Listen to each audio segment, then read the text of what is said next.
老和尚慈悲，诸位师父以及在座的精进菩萨们，大家好。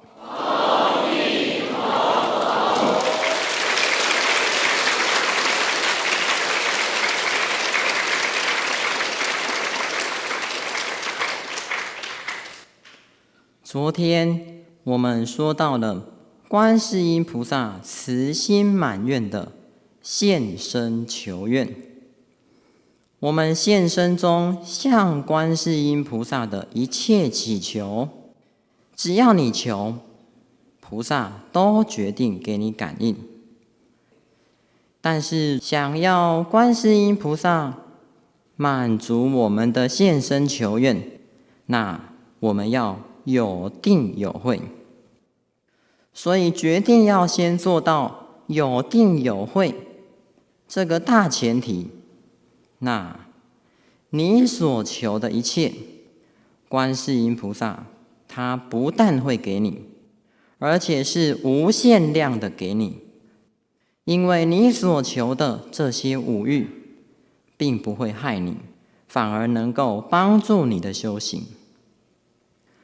现在末学就讲一个观世音菩萨感应的事情给诸位听。这是民国初年一位刘山英居士，他描述自己为母亲求健康、求长寿的经过。由于刘山英他的母亲身体很不好，于是刘山英他便发愿，跪在观世音菩萨的面前，诵普门品、大悲咒，还有持诵观世音菩萨，每天都跪好几个小时。他刚开始在这样用功的时候，跪得腰酸背痛，膝盖痛得连跪都跪不下去。于是他便起了一点退悔之心。他心想，母亲的这个病已经这么久了，看医生吃药都不会好，可能也不是念观世音菩萨就可以好的吧。当他有这样的想法，他又提起了一个正念，没有恒心怎么能够得到感应呢？于是他便继续的发奋用功，不但每天拜观世音菩萨、诵普门品，而且还拼命的行善积德。就这样过了几个月，刘山英居士他在用功的时候就不觉得辛苦了，而且还觉得很清安。可是就在他用功得到法喜的时候，母亲的病忽然变得非常严重。于是母亲便对刘山英说：“孩子啊，我看你每天为我这样诵经拜佛，可是我的病却越来越严重，大概是为娘的福薄，没有福报消受吧，你就不要再拜了。”刘山英居士跪在母亲面前哭着说：“妈，这不是你无福消受，这是孩儿的孝心不够，妄念未除，没办法感动菩萨。”于是刘山英居士便叩头对天祷告，拜佛拜到额头流血。就在当天的晚上，刘山英居士就梦到观世音菩萨坐在他母亲旁边，手上拿了一杯翠绿色的水，灌到母亲口中。隔天，母亲的病就好了一半。后来30几年的重病完全痊愈，而且也活到了很高的长寿。我们由这个故事，你就可以体会到观世音菩萨的悲心。只要你是真正以一个为父母为众生的心，菩萨没有不感应的。之前说到，观世音菩萨就好像我们的妈妈一样，已经帮我们把一生都安排设想好了。其实，菩萨还要等到你向他求，他才给你感应吗？他怎么不知道你孝顺母亲的孝心？他怎么不知道你生活过得很不如意，有种种痛苦？其实我们的心愿，菩萨都已经知道了，就看我们自己有没有定慧，看我们自己怎么求了。大家要好好以至诚感恩之心来念观世音菩萨。好，以上说完了现身求愿，再来说三业清净，当生成就。为什么要强调三业清净呢？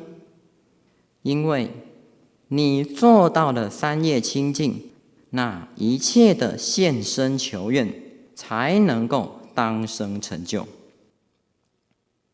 如果做不到，那你跟观世音菩萨之间的感应就会有所障碍。这并不是哪个来障碍你，而是自己障碍自己。这个三业就是指身口意。在《太上感应篇》上面有几句话说得非常的好：即人与善事善行善，一日有三善，3年天必降之福。凶人与恶事恶行恶，一日有三恶，3年天必降之祸。我们由这段话之中就可以知道，福报与灾祸从哪里来？从你平常眼睛所看的东西，从你平常嘴巴讲出来的话，还有我们内心的思考与观念。这个福报与灾祸，就是我们佛法讲的业力。业力怎么有？从身口意而来。然而在身口意当中，带头作怪的是谁呢？就是这个意业。老和尚常告诉我们，你放纵了意业，身口就决定守不好。但是因为凡夫控制不了自己的意业，所以才教你先把身口守好就好了。不过实实在在来讲，这个意才是根本。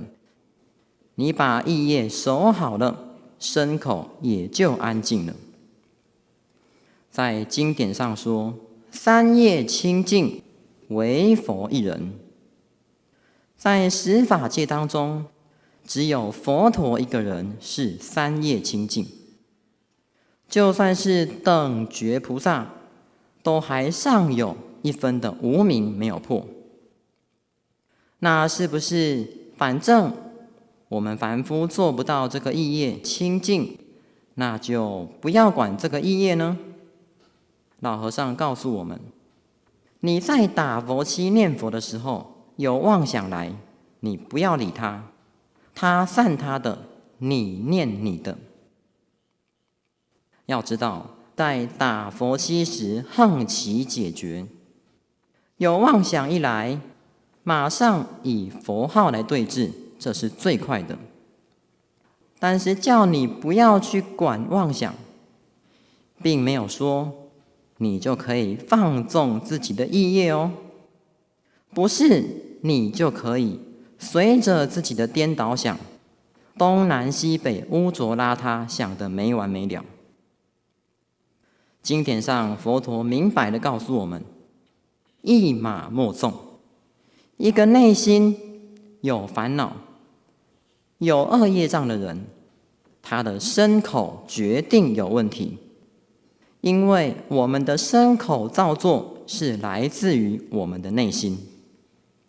平常讲心力不可思议，你想想看，你在娑婆世界几十年的念佛，甚至是临终时的一念十念，只要能够跟阿弥陀佛感应道交，就马上能够成就极乐世界无量光明、无量寿命的一正二报，这是不可思议。相对的，你在娑婆世界几十年，甚至一念的逆恶，你也就能够成就阿鼻地狱的刀山剑树、火汤炉炭，而寿命也是无量，这也是不可思议。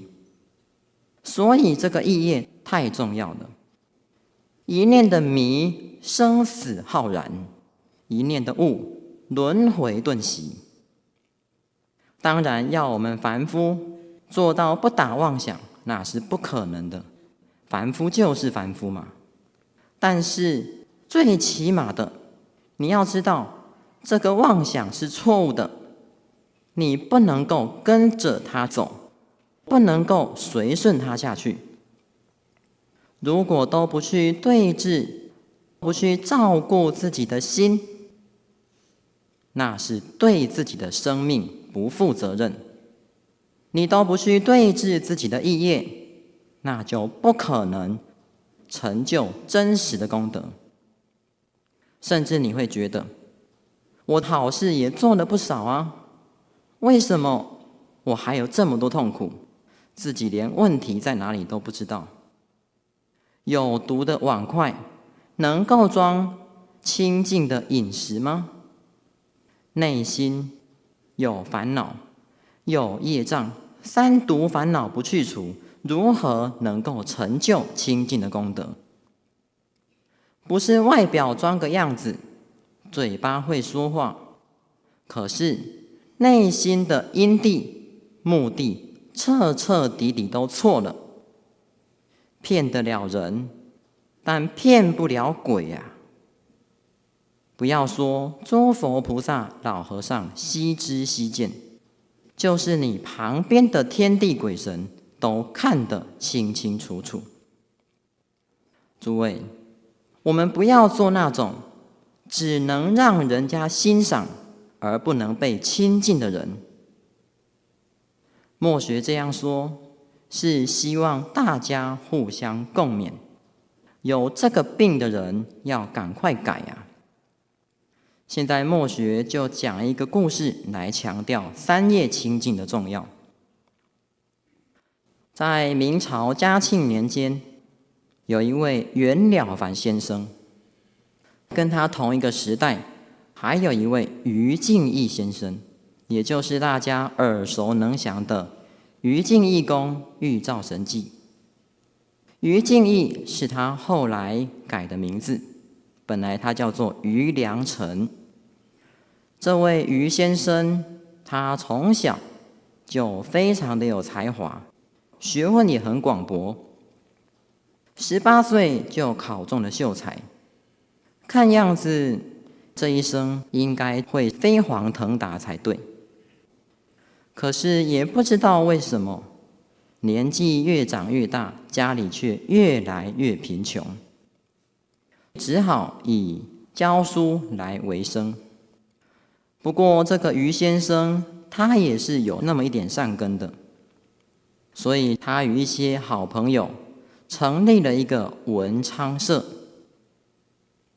所谓文昌社，就是一些志同道合的人所成立的社团，他们奉行阴骘文上面的条约，以戒淫、放生、习字，还有不说口过这一些来作为他们的条约。于先生虽然这样做了几十年，但是他40岁之前参加了7次考试，都名落孙山。生了5个儿子，4个全部都死掉了，只剩下第3个儿子最聪明，可是在8岁的时候也失踪了。生了4个女儿，3个女儿都死掉了，只剩下1个。他的妻子因为太伤心，哭到眼睛瞎掉了，而且家里越来越贫穷。我们想一想，一个读书人，平常也都做善事，而竟然遭受到这样子的遭遇，实在也是蛮可怜的。当然，于先生他自己也觉得很不公平。他心想，我又没有做什么坏事，为什么老天爷给我这么不好的待遇呢？于是他就在40岁的那一年，腊月30，拜灶神的那一天，他就写了一篇书文，表明自己的心意。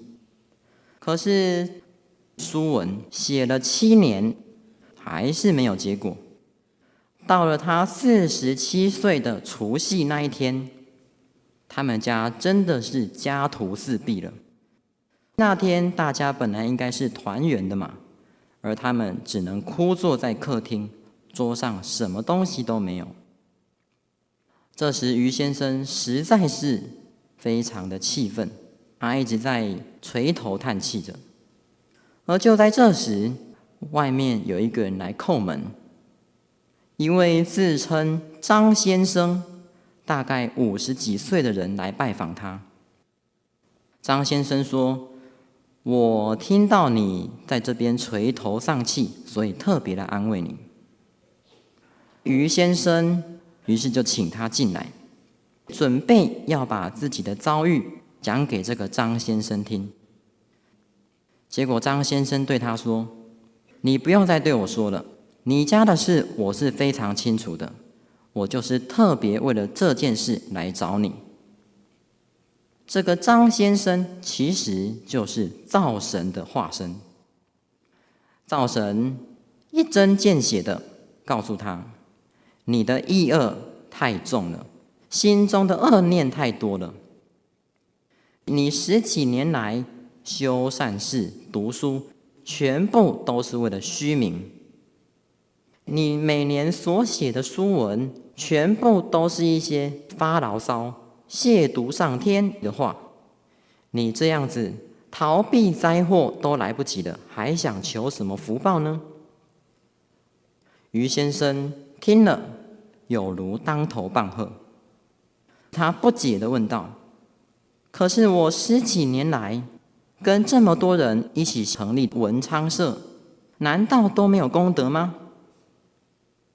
张先生告诉他，你觉得你没有过错，好吧，那我就说给你听。张先生说，例如放生，你说要放生，可是人家放生你才跟人家去，人家不做你也就不做了。你这样子，难道心中有慈悲心吗？而你在外面却还向人家说我是仁慈之人，而且在你的家里，厨房中还有鱼、螃蟹、虾子，这些难道不是生命吗？又好像口过，你的口才很好，常常讲一些尖酸刻薄的话来讽刺别人，好的也能够把它讲成坏的。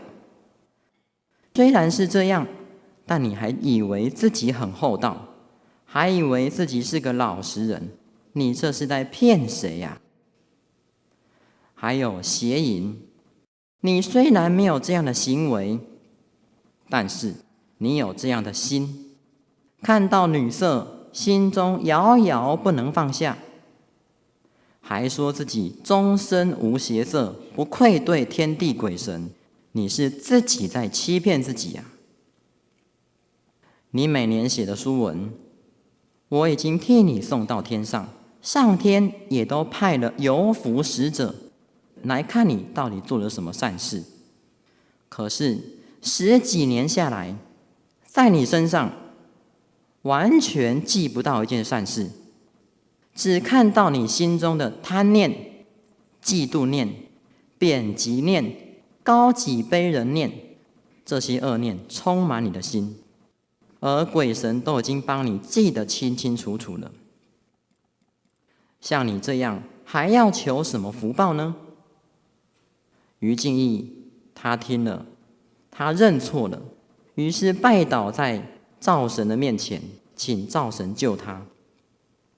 灶神便教导他，要把过去那些不良的恶念全部铲除，就是一心一意的做善事，不要管人家对你什么想法，不要管人家怎么批评你，只要是善事你就去做。你只要这样子3业清净的做，决定会有你想不到的效果的。后来于敬义便照着灶神的话去做，才做了3年，就得到了宰相的提拔，做了进士。而失踪8年的儿子也找回来了，妻子失明的眼睛也恢复了光明。我们想一想，这位于敬义乃至明朝的袁了凡先生，他们只是一个世间人，虽然他们有学佛，但是没有像诸位菩萨能够回来打佛七哦，也没有像诸位菩萨能够亲近像我们老和尚这样的大善知识。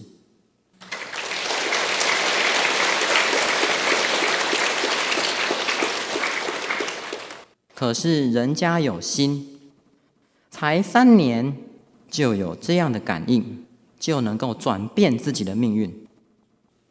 我们都是佛弟子，为什么不可以？诸位，大家要把自己的心提起来，你要有目标，每个人都可以做到的。要转变命运，就从你的内心开始做起。能够做到3业清净，一切现生求愿，就能够当生成就。好，以上我们说完了3业清净，当生成就。再来说皆令果遂，决定无疑。这个皆令果遂，决定无余，是众生向菩萨所祈求的一切所做的一个结尾。意思是说，不管你是祈求消业障，还是祈求增福慧，这2种观世音菩萨都能够令我们有感即应，无怨不从。在大悲心陀罗尼经上，观世音菩萨说：若有众生持诵大悲神咒堕3恶道者，我誓不成正觉。持诵大悲神咒不得往生诸佛国者，我誓不成正觉。持诵大悲神咒不得无量三昧辩才者，我誓不成正觉。持诵大悲神咒于现生中一切所求，若不果遂者，不得名为大悲心陀罗尼也。唯除不善，即不至成。诸位，观世音菩萨已经为我们保证了，大家还怕什么？决定无疑啊！千万不要想为什么没有感应。我们应该想一想，父母为了家庭，在外面所受的委屈，所受的辛苦，他回到家里会对孩子说吗？会对孩子抱怨吗？不会，父母尚且不会，更何况是佛菩萨那种无我无人、大慈大悲、舍己为人的菩萨心肠，在无形当中，不知道已经为我们担去了多少的业力。冥冥当中，我们不知道受了多少的加持。希望大家都要以一个感恩的心来称念这一句观世音菩萨。好，以上我们的悲愿拔苦以及慈心满愿就说到这里。再来说下一段，观世音菩萨导归极乐，给予众生的究竟解脱。所谓能使速获三乘，早证一乘佛果。观世音菩萨是如何的导归极乐呢？如何的为十法界的众生救苦救难，给予十法界众生究竟的利益呢？第一点，观世音菩萨他劝一切众生求生西方。我们先说，在这个三界火灾当中，为什么生死炽然，苦恼无量？这些苦是靠五欲就能够解决的吗？不是。老和尚常告诉我们，五欲只会给你带来更多的痛苦，就好像咸水一样，越喝越渴。所以想要追求安乐，想要免离痛苦，绝对不是向外攀援，而是向内安住，也就是我们前面说的三业清净。你三业清净，就不会有苦。凡夫就是因为内心没有圣道的摄持，所以控制不了自己。观世音菩萨悯念众生身口意三业没办法清净的苦，所以加倍众生速获三乘，早证一乘佛果。观世音菩萨说，我能令六度未满足者，速令满足故；能令未发菩提心者，速令发心故；有声闻人未正果者，速令正故。又若3000大千世界幽隐暗处，一切众生闻我名号，皆得离苦。又诸菩萨未皆初住者，速令得故，乃至令得十住地故，又令得佛地故。自然具足32相80随行好。又说，若有持诵观世音菩萨大悲神咒生生不绝者，四沙门果当生即证。其利根有慧观方便者，实地果位克证不难。我们由以上这两段经文就可以知道，想要成就圣果，只要念观世音菩萨，一切都能够成就。也许会有人想，我们不是要求生西方吗？何必还要在这个世界成就圣果呢？当然，我们决定要生西方。但是，一个阿罗汉跟一个凡夫生西方，那种功恨怎能相比？如果真的念观世音菩萨，念到了成就圣果，证阿罗汉，不知道能够为老和尚、为佛教做多少事情，能够度多少的众生往生西方，多好啊！在家居士虽然不能够证阿罗汉，但还是能够证须陀洹、斯陀含、阿罗汉这3个果位。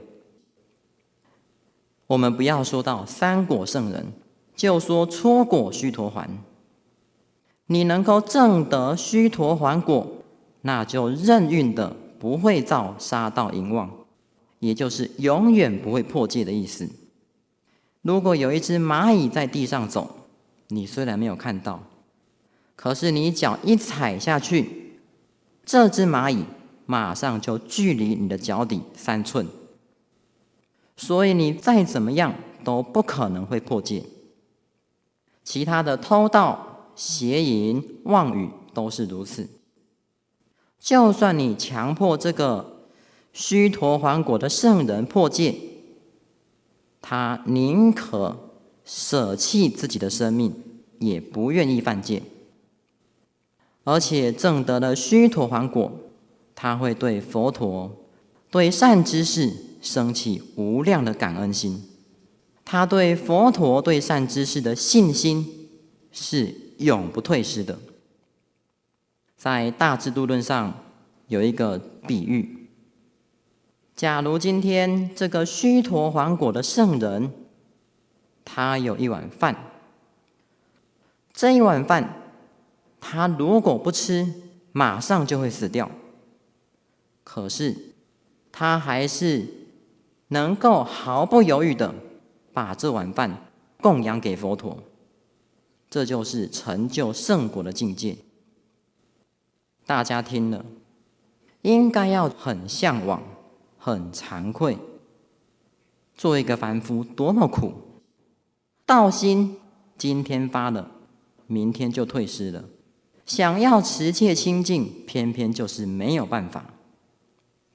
如果能够成就圣果，那是多好啊！要知道，做一个凡夫，苦在哪里？苦在没办法自由。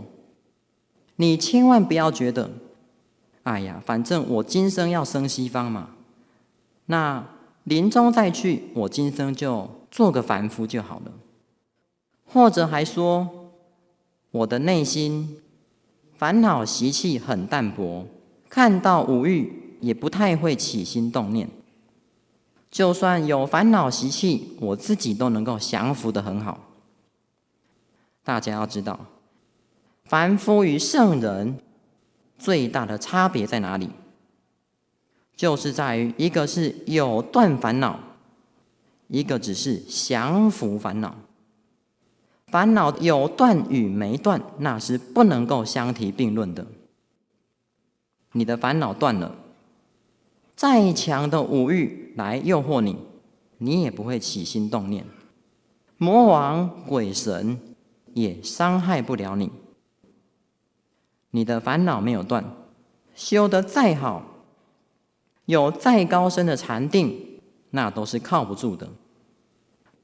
老和尚说，那就好像一个定时炸弹，遇到了境界，一起心动念，禅定就失去了，功德也破坏了。在修行的过程当中，最怕的就是傲慢与自我满足。如果你在修行当中看到了什么境界，或者得到了什么清安法喜，或者觉得自己的烦恼习气调伏得很好的时候，诸位，这时你更要注意，更应该要韬光养晦，更努力拼命的修，不要才修了一点功德，就开始自我膨胀，以为自己不得了了。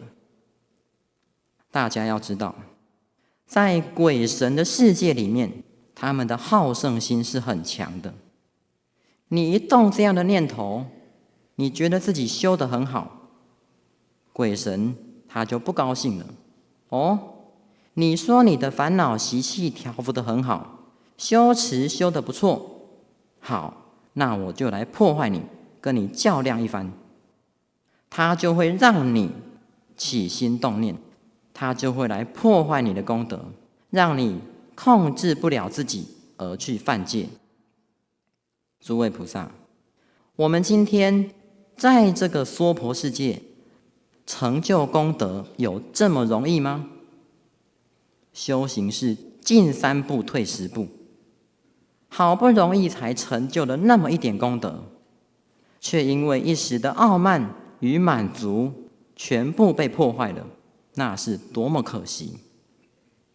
真的，大家不要觉得自己修得很好。所谓满招损，谦受益。谦虚的修行，道业才会成就。我们是一个不定居的众生，今天好，明天不一定好，上半辈子好，下半辈子不一定好。大家今天为什么要来念观世音菩萨？为什么要修持净土法门求生西方？道理就在这里。在这个娑婆世界，你不仰仗佛力，那你还要依靠谁？念观世音菩萨，这是方便中第一方便。所谓不断惑业，得遇补处，即此一生圆满菩提。就算你不能够成就圣果，那又有什么关系？只要你生到西方，上品就证无生法忍，就能够分身百界作佛；中品就证阿罗汉，下品仗着弥陀愿力摄持，还是能够圆正三不退地，一生成佛。以上是讲三界凡夫的苦。再来说观世音菩萨给予声闻缘觉菩萨的究竟解脱。可能会有人想，凡夫有苦，那是可以理解的。那声闻菩萨都已经了生脱死，三业清净了嘛，他们还有什么苦呢？要知道，声闻有成空至极之苦，菩萨有格别不容之苦。当然，这个苦跟我们凡夫的苦那是不一样的，他们是对于无上佛道不能够契入的苦。所谓三乘同证人无我，三乘共作解脱床。声闻缘觉菩萨，他们都明白了空性的道理，所以同入法性之流。可是二乘声闻缘觉，因为没有发菩提心，没有行六度万行，所以他们证得的是偏空法性。而菩萨虽然发菩提心，行六度万行，但他们对于中道的法性并不明了。虽有中道之智，但是少分而不圆满，所以他们证得的是淡中法性。虽然是如此，观世音菩萨能够让一切菩萨速即成佛，观世音菩萨能够让一切声闻速即发起无上圣意菩提之心。观世音菩萨说：有愿舍身生净土，普现一切诸佛前，普于十方佛刹中，常为清净圣萨埵，普见十方一切佛，即闻诸佛说法音。若能至诚称我名，一切所愿皆圆满。或在为恶多忧怖，日夜60称我名，我时现住彼人前，为作最胜皈依处。彼当生我净佛刹，与我同修菩萨行，有我大悲观自在，令其一切皆成就。观世音菩萨怎么样为声闻菩萨解苦呢？还是劝他们求生西方哦。生到了西方，跟观世音菩萨一起行菩萨道，那多么好！你遇到了困难，遇到了挫折，观世音菩萨就安慰你，鼓励你。你有不懂的地方，观世音菩萨就教导你。有阿弥陀佛、观世音菩萨的加被，菩萨道还会有障碍吗？那当然是早证一成佛果。观世音菩萨解救了菩萨声闻的苦以后，观世音菩萨还为佛陀解苦。佛陀有什么苦？难道佛陀还有痛苦吗？佛陀当然有痛苦，佛陀也要念观世音菩萨。佛陀的痛苦是什么？看见众生受苦而心痛，为众生担业而受苦。不过当然，佛陀念观世音菩萨的这个念是付嘱的意思。3000年前，佛陀要离开众生了，佛陀把一切的众生都付嘱给观世音菩萨，要菩萨在众生没有依靠的时候，给众生依靠。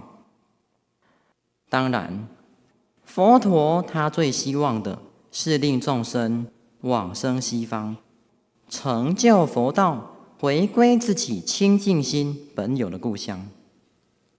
所谓开示悟入佛知之见，佛陀在的时候，可以自己去救度众生。可是如今佛陀离开我们，佛陀当然会为末法时代的众生感到忧虑。观世音菩萨是诸佛的法王子，他怎么会让佛陀忧心，让佛陀难过呢？所以观世音菩萨在十方世界道归极乐，劝九法界的众生同生西方，一超直入如来地，以这样子来安慰佛陀的心，为佛陀解苦。好，以上我们说完了观世音菩萨给予众生的究竟解脱。再来说下一段，总叹妙德。所谓威神之力，叹莫能穷。这是观世音菩萨所有功德的一个结归，结是菩萨的功德不可思议。在经典上说，观世音菩萨巨大威德，超过十方诸佛，威神之力，叹莫能穷。大家每天都念观世音菩萨，可是你认识观世音菩萨吗？大家要知道观世音菩萨在一切菩萨当中的地位。佛陀正在讲《摩诃般若波罗蜜经》的时候，当时来听佛陀说法的有千万亿不可说菩萨。这些菩萨，无量无边的十方菩萨，以一位叫做善手的菩萨为上首。这时就有人问啦，这个善手菩萨有什么功德能够排在一切菩萨的前面呢？龙树菩萨回答，这是因为佛陀在王舍城说法的缘故。因为善手菩萨在王舍城住很久了，所以以他为上首，并不是以功德大小来论判。如果真的要以功德大小来论的话，那应该要以普贤菩萨、观世音菩萨、大势至菩萨来作为十方菩萨的上首。我们由龙树菩萨的这个回答当中就可以知道，观世音菩萨他的威神功德确乎是不可思议，超胜过了一切的菩萨。之前我们有说过，普贤菩萨进入观世音菩萨的一个毛孔，行走12年，尚且不能够知其边际。大家不要以为普贤菩萨是慢慢的走哦，我们凡夫走一步，大概也不过1公尺。普贤菩萨的一步是怎么样？华严经上说，他的一步是不可说不可说，佛刹围城数国土。以这样为一步，然后走了12年，还是不能够就近观世音菩萨的一个毛孔。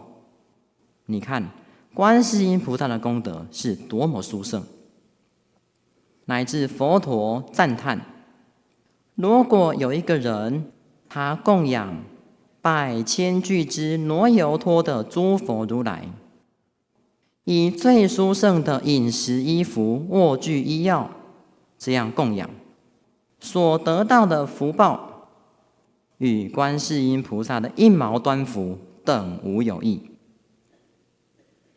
又好像3000大千世界所有的树林，佛陀都能够算得出来有几片树叶，可是观世音菩萨的威神功德，佛陀永远赞叹不完。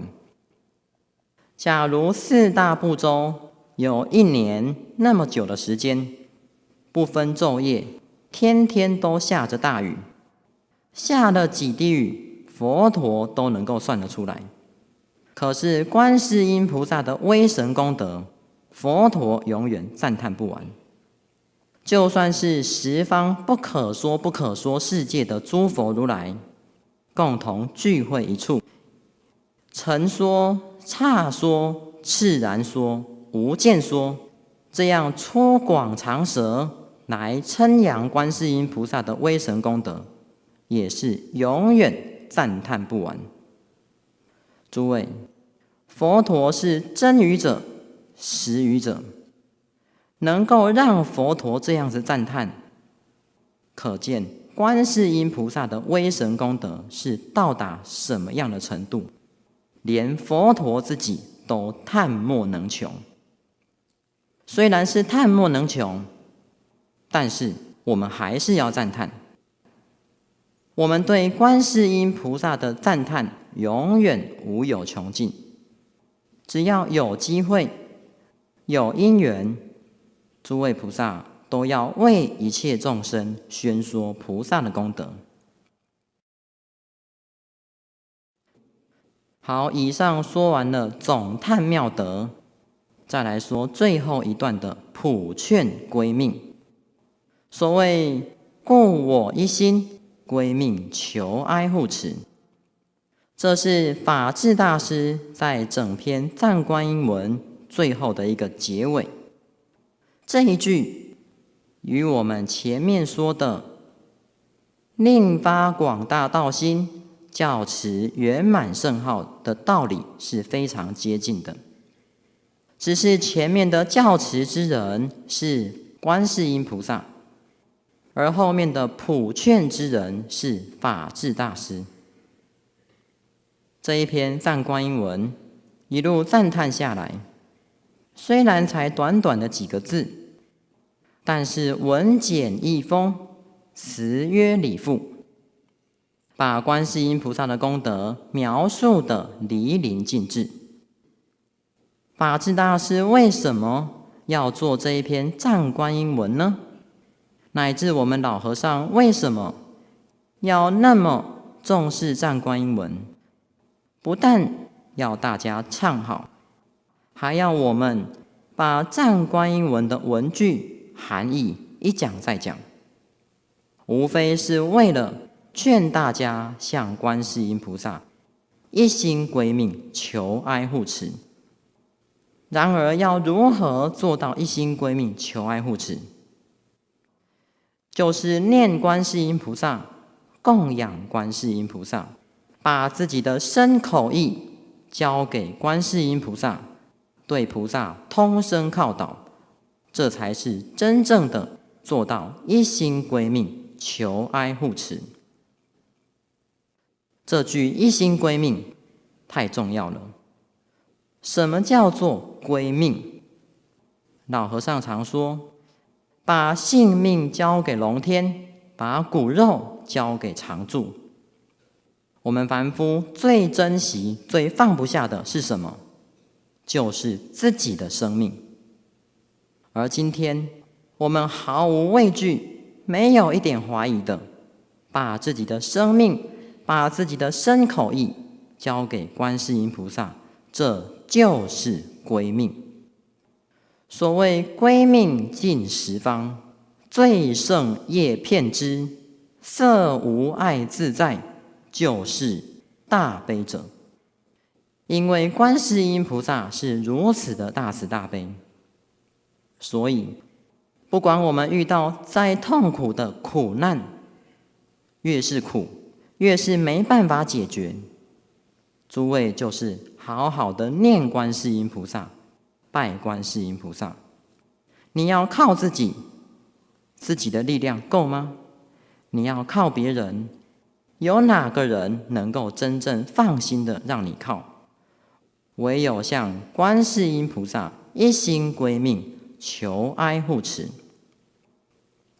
恳求菩萨加倍我们福慧增长，恳求菩萨加倍我们业障消除，祈求菩萨护持我们求生西方，祈求菩萨护持我们广度众生。这就是故我一心归命，求哀护持。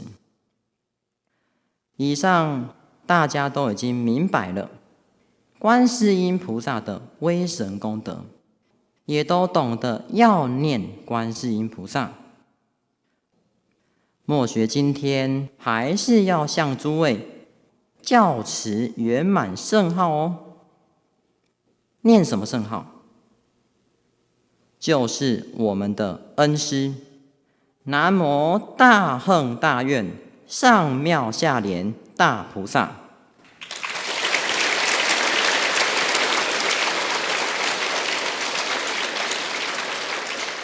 末学做个教持之人，希望诸位菩萨都能够一心归命，求哀护持。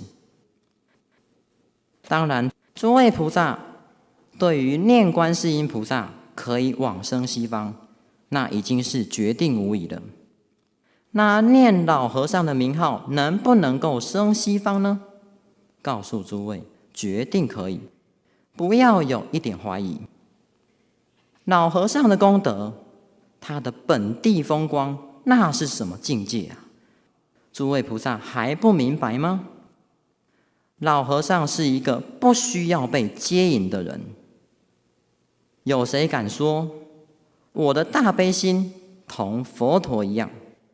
有谁敢说要带我们去西方？甚至老和尚说，如果你来灵岩山寺，老实的念佛修行，具足信愿，将来阿弥陀佛没有来接引你的话，那我老和尚亲自送你去西方。诸位，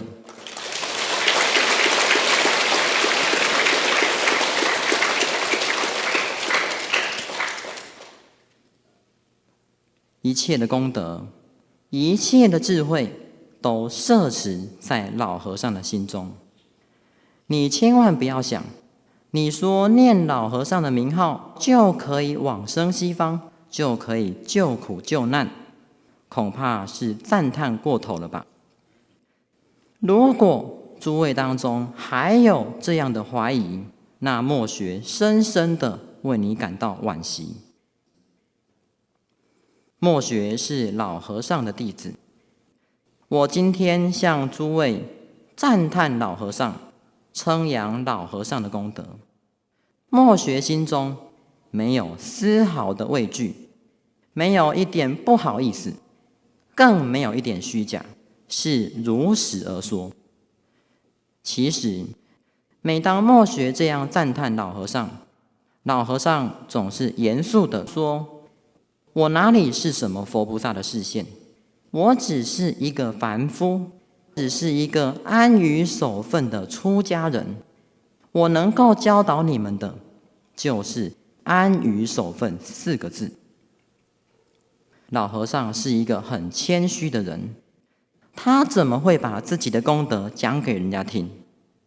可是如果末学不说，那诸位又怎么懂得珍惜老和尚？老和尚是宝啊！为什么说老和尚是宝呢？佛陀在经典上曾经说过一个比喻，佛陀说，在大雪山里面有一种树叫做药王树，这种树它的叶子、果实、花、枝干乃至地底下的根都可以治病。就算是风吹药王树所传来的香气，你被这一阵风吹到，你的病马上就会好。老和尚也是如此。诸位不要小看每次老和尚上来同诸位讲开示，告诉诸位，你看到老和尚的人，听到老和尚的声音，你念念都在消业障。就算是老和尚没有上来，他在关房中也是时时在为诸位消业障、增福慧。为什么默学这样说呢？这不是默学这样说，佛陀都是这样说。在经典上，佛陀说的更是不可思议。佛陀说，一个证得观世音菩萨微妙本心的人，日日得具六波罗蜜多圆满功德，是人得一切诸佛灌顶。如果这个人在江河中、大海中洗澡，他洗过身体所流下来的水，水中的众生只要能够沾到一滴，一切的重罪恶业悉皆消灭，即得往生西方净土莲花化身。如果这个人在路上走路，一阵风吹过来，吹过这个人的身体，再吹到其他众生身上，被吹到的众生，一切重罪恶业并皆灭尽，更不受三恶道报，长生佛前。这个证得观世音菩萨微妙本心的人，他所吐出来的空气，能够接触到的众生，都能够远离嗔恨，发起无上的慈悲心。你被这个人的眼睛看到，被这个人的手碰到，悉皆速得菩萨之位。甚至佛陀还说，这个人肚子里的虫，当得不退转菩萨之位。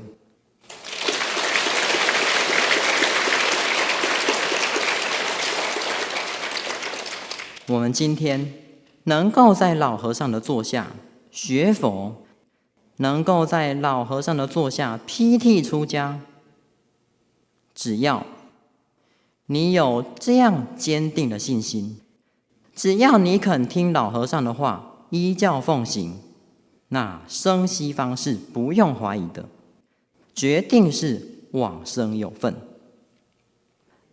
相信诸位对于念老和尚的名号到底能不能够生西方，诸位已经是决定无疑了，也都对于老和尚升起了无上一心归命的清净信心。可是一心归命那还不够，我们要求爱护持啊。古人说，父母之年不可不知也。老和尚今年已经86岁了，身体又不好，他老人家能够再陪我们多久呢？谁都不敢说，也许很久，也许很短。为什么？看众生的福报。大家要向老和尚求哀护持。这个求哀护持不是出家人求，在家人也要求。当然，我们天天求，有没有感应呢？有。大家是否还记得上次地藏法会，老和尚上来同诸位见面时，老和尚说：你们都希望我再住世30年、40年。诸位知道吗？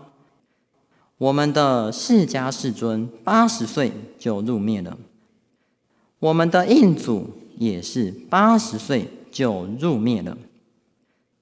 那为什么我老和尚今年86岁还在这里呢？这是诸位求来的啊。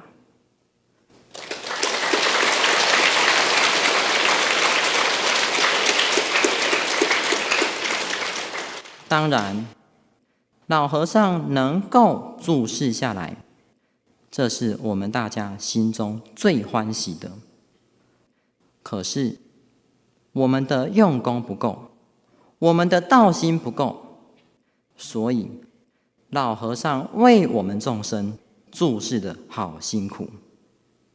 就好像老和尚上次地藏法会时所强调的2个重点：口业。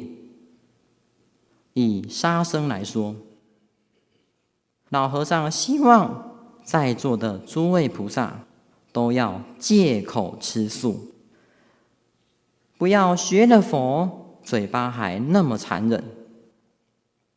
千百年来碗里羹，冤深似海恨难平。欲知世上刀兵劫，但听屠门夜半声。为什么世间上会有战争？为什么会有那么多的大灾难？诸位，不要忘记921大地震的灾难啊！为什么老和尚一再的强调戒口吃素？这之中有它的因果。诸位如果还没有吃素的，一定要赶快吃素，赶快从这个共业当中脱离出来，创造共业中的别业。老和尚还说到第2点，不要2舌2口妄言绮语。老和尚希望大家要多说好话，多念佛，不要尽是勾心斗角、是是非非。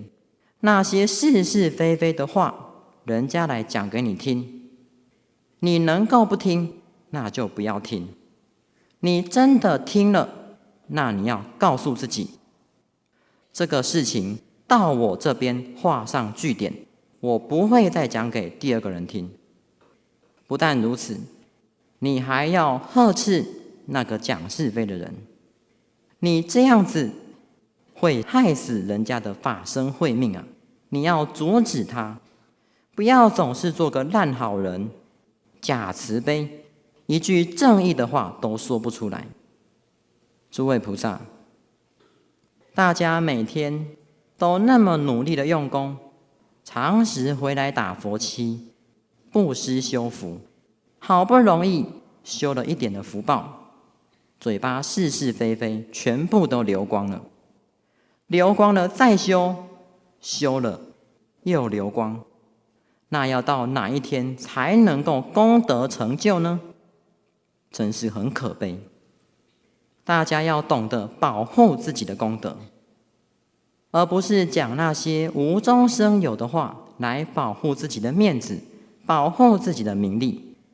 你把你的名利、面子保护得越好，就越没有功德。以上这2点是老和尚在地藏法会时所强调的，他希望我们能够改除无始以来的烦恼习气，大家要依教奉行啊！我们想要求老和尚住世，想要求爱护持，那我们要听话。如果众生不听话，那老和尚住世下来，只是让老和尚生气难过而已。我们不能够没有老和尚，没有老和尚，就好像世界上没有了太阳，失去了光明。但是诸位要记住一个重点，我们留老和尚下来是为什么？是为了希望